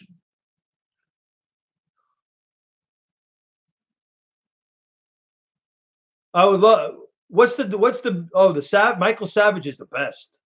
He was one of my favorites. Rush Limbaugh and an ABC, Michael Savage, and I do like Mark Levin too. I became a real supporter of Levin. I really like Levin. His rants recently, I watched. Did you see? I think it was last week. I was watching the Sean Hannity show. Savage was the best. Mike Savage. Oh, he's at 710? He's taken off ABC, right? Is he on 710 now, Savage? Savage was the best. Also, Mark Levin was on Sean Hannity last week. Right, Savage was the best. Mark Levin had a rant on Hannity. It was unbelievable rant he had. An unbelievable rant. That was one of Hannity's. I mean, Hannity has some really great shows, Sean Hannity. Unbelievable. And that show he had with Mark Levin and that rant he had on Fox News channel on TV, it was unbelievable. Mark Levin's rant was incredible. It really was incredible. He talked about it, the people that came from the press and ended up working on the Obama administration. It was unbelievable. That rant was unbelievable. Oh, he's doing a podcast now, Savage? Savage the best, Jonathan. The best. I love Savage. I love when he goes into his when he does his monologues and he starts going into things, and it's just unbelievable.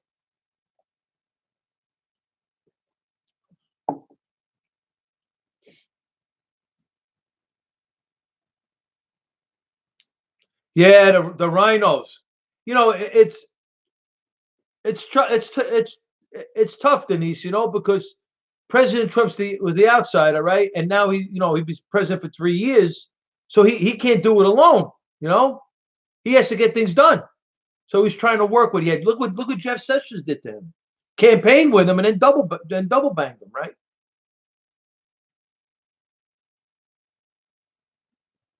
And he's been working hard, right, John? Look what the initial look what I voted for Paul Ryan, right? I voted for the Romney Ryan ticket in 2012. Two rats, right? They turned on our great President Trump, and then Ryan's the speaker for the first 2 years. We could have got so much accomplished. We had the House, the Senate, and obviously the President of the United States, Donald John Trump, and he was a foil. The border wall would have been done already. The border wall would have been half done at least by now if Ryan and those, because when the Republicans, that's what I mean about the rhinos, when the Republicans had control of the House, they were fighting amongst themselves. It was ridiculous. It was ridiculous.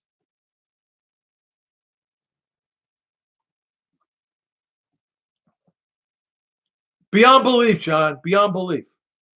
And he's done so many great things for this great country. Just stopping Hillary Clinton, just stopping the deep state and their corrupt actions.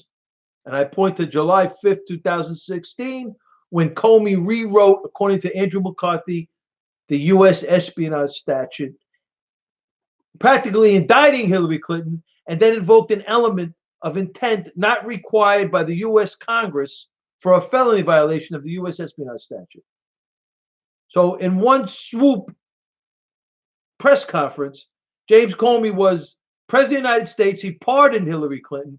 James Comey became United States Senator and rewrote the U.S. espionage statute, and then was the Chief Justice of the Supreme Court and interpreted the statute he rewrote. I mean, it's beyond belief.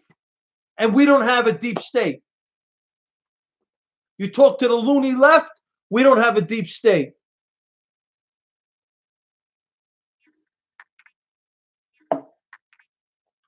So on Sunday, either Sunday or Monday, I'm going to continue with this because this article is getting interesting because it talks about the diplomat. I'm going to say hello. I'm going to give them a yo in YouTube. I'm on YouTube right now. I can't believe the live chat I have over here in YouTube. Yeah, I got a YouTube. Some dudes are writing in Mandarin. Hillary is Paul. I agree with you, John. I agree. She's evil. I agree. The Clintons are evil.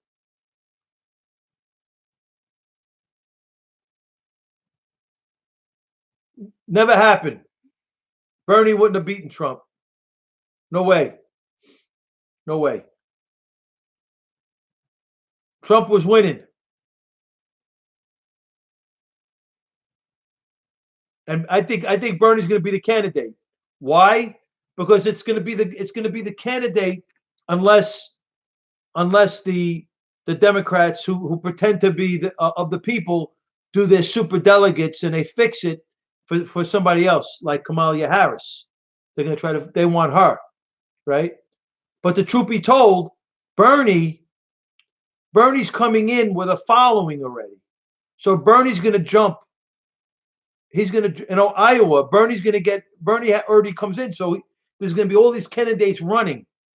So who comes with the initial following is going to jump off to the lead. And Bernie's going to do that. He may not get the 50% or whatever, but he's going to get a nice chunk in the beginning. And it's going to grow as he keeps going. Wow, that's crazy, Denise. Sorry to hear that. I love ABC, man. Oh my God, I would love to go back there. That would be unbelievable. That would be incredible. And pump the Trump, baby. Pump the Trump for 2020. Who are you talking about, Jonathan? Hey, Michael, what's popping? Jonathan, who are you talking about?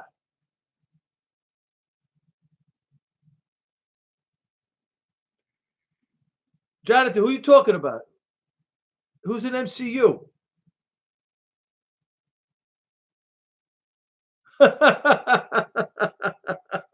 What are you talking about? Pump the Trump. I'm almost on the air 2 hours. What time is it? Thank you for the likes, Johnny.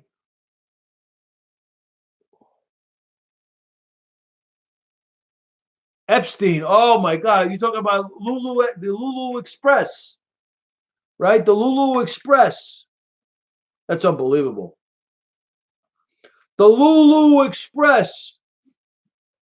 They say Hillary went there too. Oh my God. The stuff we were doing at that radio show. Oh my God.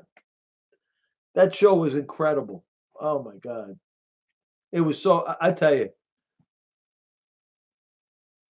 What do you mean? We're all Trump trained here, son. Yeah, right? I hope they kill each other, the Democrats, right? Right, Johnny? I hope they savage each other. Right? We're building that thing, son. Michael, we're building it. Right, Jonathan? Bro, I missed the ABC show. That show was unreal. It was hysterical, man. The people would call in and the show would just take off to another direction. We'd have it one way, we get some calls, the thing ba boom, ba boom, ba boom. Before you know it, we're talking about panties, chicks' panties. It was just unbelievable. It was great. I missed that show, man. What a run that was. That was some run. Wow. Visit used to because I had a scope show I did 1,000 hours at scope. I was a silver broadcaster for scope, the Twitter thing, and I used to get visits from Brooklyn's own Joe Corzai. I used to get some interesting guests. Oh, John, that was unbelievable, man. It was unbelievable, bro. John, that was unbelievable. 1 o'clock in the morning, I get so hyped up. Did you, Jonathan? I used to get so hyped up. Oh my God. Did I tell you before I used to go on the show? Because I had a ritual. I have to go, like, I go to the men's room about 12:45 before we went live. I don't remember, John. I don't remember. But I used to go to the men's room. I used to get all, because I used to get, I was, it was, it was, well, I had it set up so I used to get all hyped up before the show. So I used to go to the men's room, and I didn't want to have to. So I used to go in there, and a couple of times I go in, and I look to my right, and I say to myself, "Is that Curtis Sliwa? He's brushing his teeth." Curtis? I don't have my thing on. I don't have. I should set it up, but it got too crazy. I would get these trolls would call me. So all the times, like for a lot of weeks, Curtis would be in the uh, in the men's room brushing his teeth. It was unbelievable. He's so funny. I said, it's 12:45. I'm getting ready to go on here at 1 o'clock in the morning, and Curtis is in the men's room. Yeah, I heard, John. Oh yeah, did he? Whatever. I like Curtis. Whatever. People can say what they want, right? I like Curtis. I think he had a great radio career. Let's be real. He's doing as long as Russo, right? Is he? Good for him. He's doing good for him. I mean, he's been hitting the radio airways for quite some time, so you got to give him his prop. And, whatever he said. I don't even know. I don't know what he said, whatever, Did you? I know they were, they were giving me shout outs on their day shows, man. I had the hottest show on the freaking network, Jonathan. They won't admit it. Well, I don't want to be like that, I don't want to be like that, Jonathan. I know one thing. Russo had the hottest show. We had the hottest show, and it was a 1 week, a 1 hour a week. It is a mess, John. You're right, Jonathan. We had the hottest show at the network. We had the hottest show at the network. It was hot. It's okay. We just keep going, and I have no hard feelings to anybody. I would love to get back on the mic over there. It would be unbelievable. You know, it's all about the mic. He's been on that mic for a long time. You got to give him his prop. That's very hard to do. Well, whatever. Whatever he said. Whatever.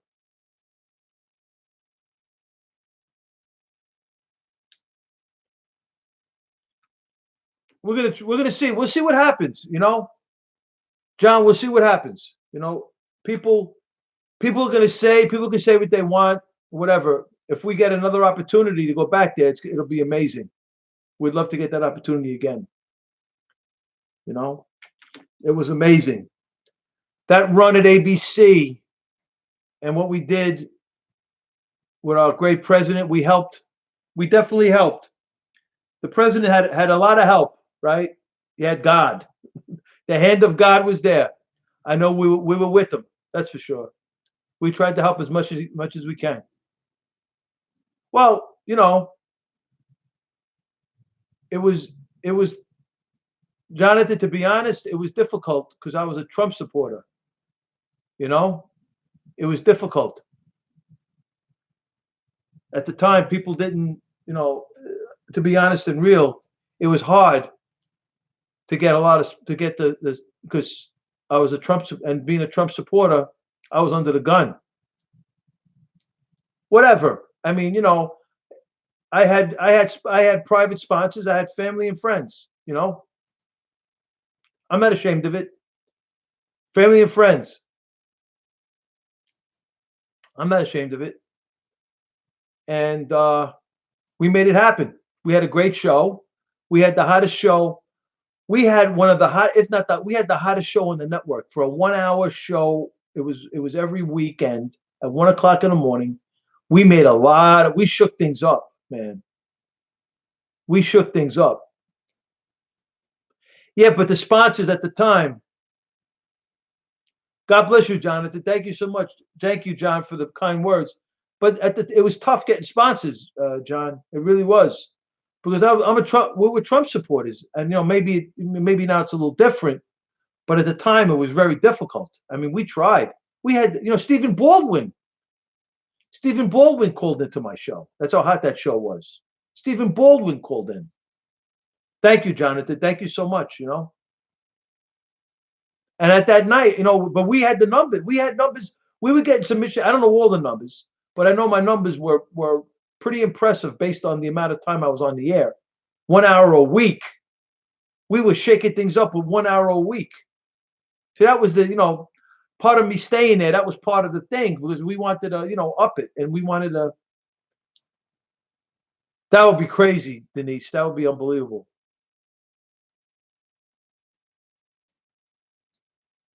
Yeah, that would be unbelievable, Denise. Thank you for the kind words. That would be amazing.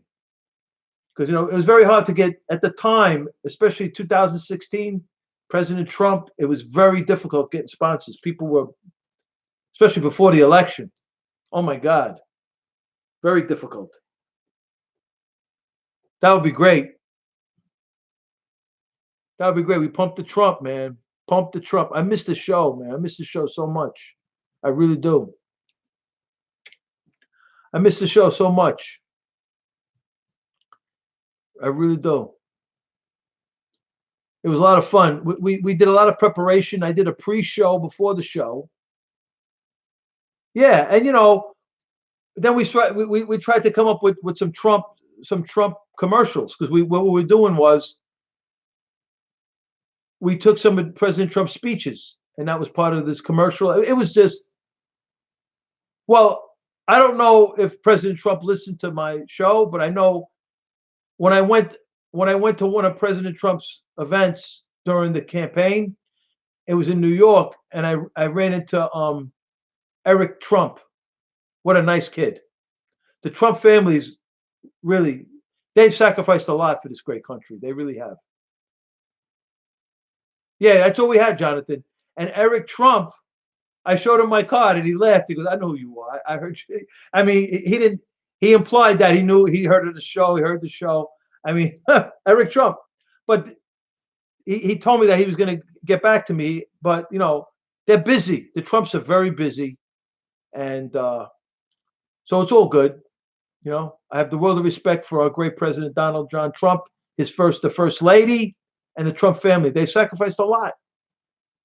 It was real. That much I tell you, Jonathan. Thank you. It is very true, right? It was real, right? We had real people. Some of the people that were calling was so funny too. It was just great. The content was, and what I used to have a pre-show. I used to have a pre-show, and so we used to stream the pre-show before the show from the main studio. I would stream it. So we talk about all the content, the topics on the pre-show. And it was like a preparation for the live show. And then we picked the content for the show. It was unbelievable. It was really, we had so much fun. It was just amazing. Just amazing. So I miss it. I miss the show, I really do. I'd love to get back there. I don't have any hard feelings, whatever. I thought I deserved a different situation after, we were heat on that mic. When Trump won, we were the show, right? And they didn't want to, they had the politics or whatever. No hard feelings. It is what it is. Who is the? I hate that. Oh God, I hate the anti-Jew situation. I hate that stuff. The anti-Semitism drives me crazy. I hate it. I don't stand for racism. I don't stand for racial hate. I don't stand for anti-Semitism, anti-Jew hate. I just don't stand for any form of hatred. But for the New York Times so senseless killings. But for the New York Times editorial board to say that we have a white Christian nationalist terrorist problem and putting that at the feet of the president, comparing it to the global jihadi movement, is very dishonest. Very dishonest. Very dishonest. But so we're going to keep going. We'll see what happens. But we were heat. I tell you this much: if I was able to work it out with ABC and get a better situation in 2016, that show would have blown up. We would have blown up. We were heat on the mic, absolute heat, especially after President Trump won. We were it. We were the show. We called President Trump the victor, and we had Wisconsin, like I said, Pennsylvania, Michigan, Ohio, and then we called Colorado and Minnesota. He won Minnesota. If Ivan McMillan wasn't there, unbelievable, Jonathan, unbelievable.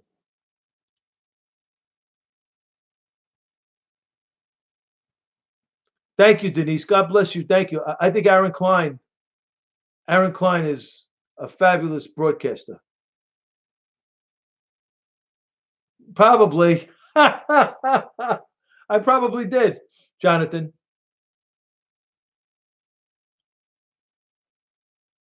The Post editorial board is a lot much fairer, a lot more fairer. Is that good English? I don't know. A lot fairer, a lot more fairer than the New York Times. The the New York Times editorial board, like the Huffington Post editorial board or Washington Post editorial board, are corrupt. The New York Post editorial board is fair. They're fair. If they think, they try to be honest and fair. They actually called out John Brennan for scrubbing the FBI presentations, FBI docs. John Brennan, they called out James. They call him James Brennan, the former deputy of the former deputy secretary of the Department of Homeland Security, which was John Brennan, later became the CIA director. The New York Post called him out. They didn't use his real name. They said James, because at the time he was the CIA director. Unbelievable stuff. Did you know that CARE, the Council of American Islamic Relations, Muslim American Society, the ISTAN, Islamic Society of North America, the Islamic Circle of North America, and 58 other Muslim leaders met with Mueller to purge FBI docs, FBI presentations, and scrub DHS servers, Department of Homeland Service, of all data pertaining to individuals who are with ties to designated foreign terrorist organizations of the likes of Al Qaeda, Muslim Brotherhood, and the like. Unbelievable.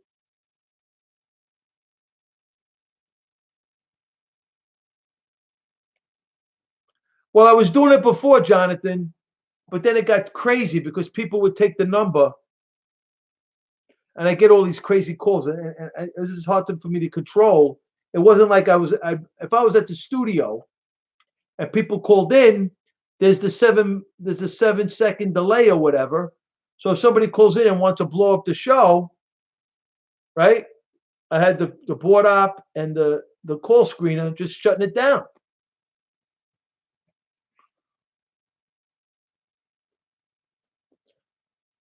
Show was hot. The show was hot. We loved it. We had fun. The board op worked out really nice. We had the board op. Brucey was the board op, and then we had I had a few good call screeners, man. It was just great.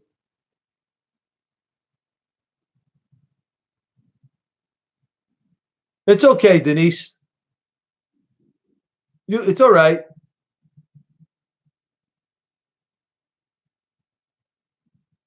Yeah, right, John. It made it for a fun night, We had the crazy calls, girls calling us at 1:30 in the morning. It was unbelievable. It was fun. It was a lot of fun. And if we had more time, it would have been the show would have been developed. It would have been a really great show. We had a great show, man. So we'll see. I mean, I don't know. Maybe I will. Maybe I'll start to take calls. I don't know. I got to think about it,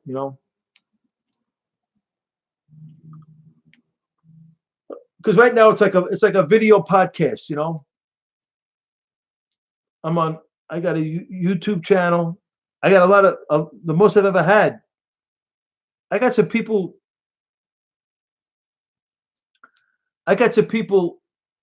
in the chat room that are dropping Mandarin in the chat room. I don't know what it means, but they're dropping Mandarin. But wow, I'm on the air for almost 2 hours already. What time is it? Crazy calls, right? They're great. Yeah, because I just got to set up the Skype, and I could do it.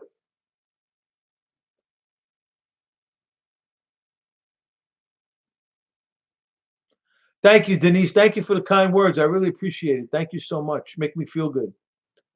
So now we're trying to, we'll see what happens. I should, right? In Facebook. Yeah. I just got to get the Skype set up, Maybe I should. We'll see. I'll think about it the weekend. I'll probably come on again Monday. I think I'll take the weekend off because I had to run some errands today. I just got back. I got on late. I got on late yesterday. My schedule gets crazy sometimes. So, but what time is it? About 1 o'clock, right? It's got 1. I got on about 11. This is about the time I'd be getting on at ABC.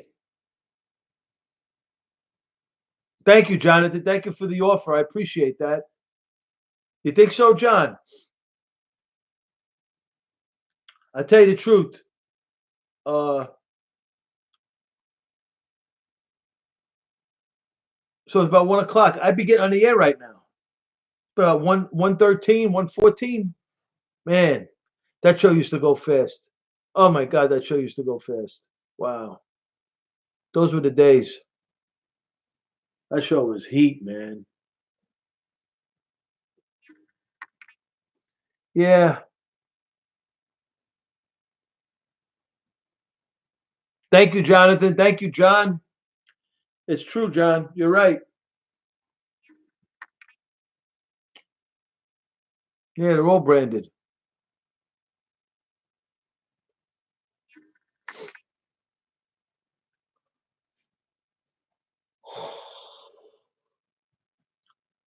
So, so my please, Lawrence, do that. Lawrence on YouTube. I'll be on. I'm gonna be on Monday. Absolutely, Jonathan. Real radio. It was great. It was great. So what we do now is like a video blog. It's like a video podcast. We podcast it on the Frankie Russo TV channel on YouTube, and I post it on my Facebook page.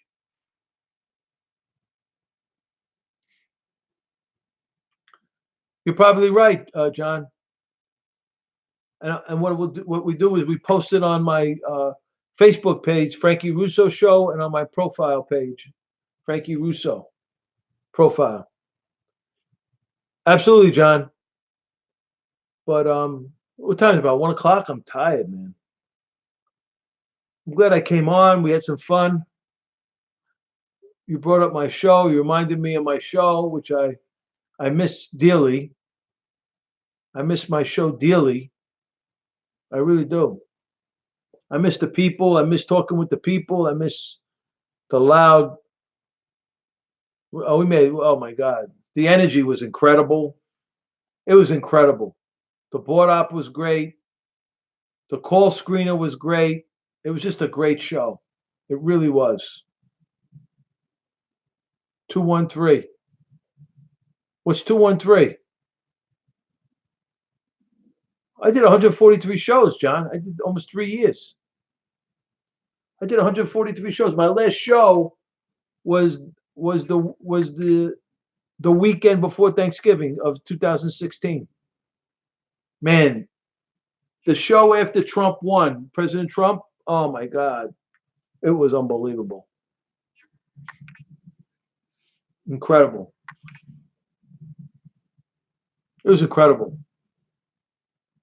incredible show. So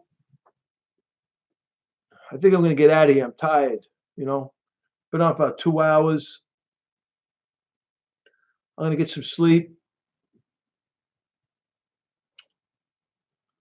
It's 2:13 a.m. No. Yeah, it is. I got to get some sleep. I'm going to get out of here. I'm on too late. So I'm going to get out of here, and I'll be on Monday. I'll try to come Monday night. I'll try to make it Monday night. All right. So I'll be on Monday night. We'll talk some more. We'll see what we're gonna do. All right. And we'll talk more about this Kelly Moore article. We'll bring in some of these ambassadors that the Muhammad Morsi's. It'll be fun. It's a great article, this Kelly Moore article. I love it. And we'll continue. We'll continue this discussion Monday night.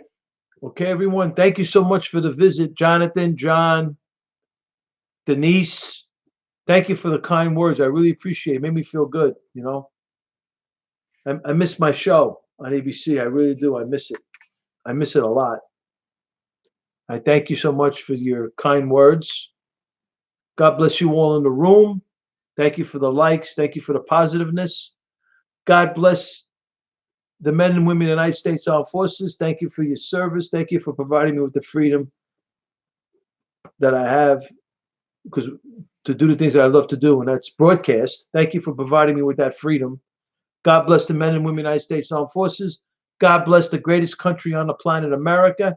And God bless our great president, Donald John Trump.